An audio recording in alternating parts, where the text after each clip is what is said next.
Hallelujah. सबको जय मसीह की। स्वागत है आपका मेरी भविष्यवाणी की पुस्तक में। रोज के वचन के लिए सब्सक्राइब करें हमारे यूट्यूब चैनल को। आइए मेरी भविष्यवाणी की पुस्तक से आज के पवित्र वचन को पढ़ते हैं, जो परमेश्वर के दास अपोस्टल अंकुर यूसुफ नरोला जी के द्वारा लिखा गया है। आज का पवित्र वचन परमेश्वर के वचन में बने रहें। जैसे लूका की पुस्तक अध्याय 8 के 33वें वचन में लिखा है, तब दुष्ट आत्माएं उस मनुष्य में से निकलकर सुअरों में गईं और वह झुंड कड़ाड़े पर से झपटकर झील में जा गिरा और डूब मरा। मेरे प्रियो, बाइबल में लिखा है कि प्रभु यीशु मसीह एक जगह पर गए जहां पर उन्हें एक दुष्ट आत्मा से जकड़ा हुआ मनुष्य मिला, जिसको लोगों ने सांकलों और बेड़ियों से बांधा था। प्रभु यीशु मसीह ने उससे पूछा कि तेरा क्या नाम है? उसने कहा, सेना, क्योंकि उस मनुष्य में बहुत सी दुष्ट आत्माएं बैठी हुई थीं। उन दुष्ट आत्माओं ने उससे विनती की कि हमें स्वरों के झुंड में भेज दे। तब प्रभु यीशु मसीह ने उन्हें स्वरों के झुंड में जाने दिया और दुष्ट आत्माएं उस मनुष्य में से निकलकर स्वरों में गईं और वह स्वरों का झुंड कड़ाड़े पर से झपटकर झील में जा गिरा और डूब मरा। अब यहाँ पर एक बात पर ध्यान देने की जरूरत है कि प्रभु यीशु मसीह ने उन दुष्ट आत्माओं को निकाला क्यों नहीं और उनके कहने के अनुसार उन्हें स्वरों के झुंड में क्यों भेज दिया। इसलिए क्योंकि पुराने नियम के अनुसार सुअर चराना पाप था और दुष्ट आत्माएं कह रही थी कि परमेश्वर हमें आज्ञा दे, क्योंकि इन लोगों ने तेरा वचन तोड़ा है। यही कारण था कि प्रभु यीशु मसीह ने उनके कहने के अनुसार उनको स्वरों में भेजा। याद रखें, जहाँ पर परमेश्वर का वचन टूटता है वहीं पर शैतान हमला करता है। मेरे प्रियो, इसी तरह से वह आपके जीवन में भी काम करता है। जब शैतान को पता चलता है कि आपकी कमजोरी क्या है, तो वह आपकी उसी कमजोरी पर हमला करता है।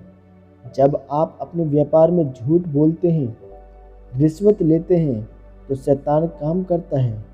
फिर आप कहते हैं कि परमेश्वर शैतान मेरे व्यापार में क्या कर रहा है, और परमेश्वर भी कहता है कि यह चोरी तेरे जीवन में क्या कर रही है।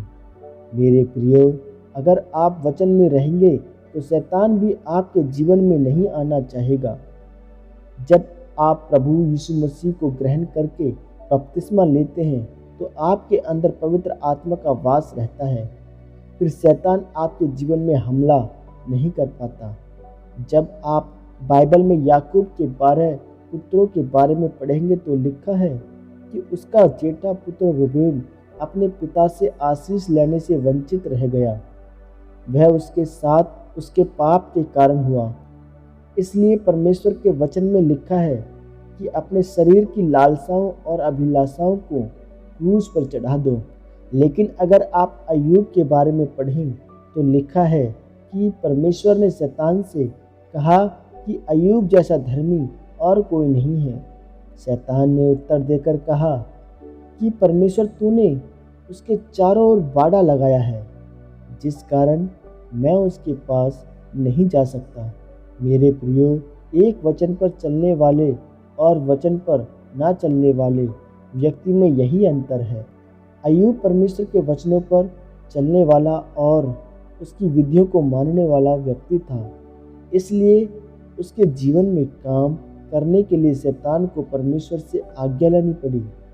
इसी तरह जब आप भी परमेश्वर के वचन के अनुसार चलकर अपने जीवन को व्यतीत करते हैं तो शैतान आपके जीवन में काम नहीं कर पाता। फिर आप, आपका परिवार, व्यापार, सब कुछ अय्यूब की तरह बाड़े के अंदर आ जाते हैं और फिर शैतान आपको आशीषित होने से नहीं रोक सकता। परमेश्वर इस वचन के द्वारा आपको आशीषित करें। आमीन। यह अंगीकार आपके द्वारा किया जाए। सर्वशक्तिमान परमेश्वर के नाम में मैं इस वचन के लिए आपका धन्यवाद करता हूँ। परमेश्वर, मैं अंगीकार करता हूँ कि मैं हमेशा आपके वचन में बना रहूँगा और शैतान की हर चाल के ऊपर विजय पाऊँगा। प्रभु यीशु मसीह के नाम में। आमीन, आमीन, आमीन। सबको जय मसीह की।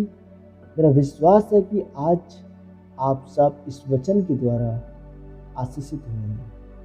God bless you.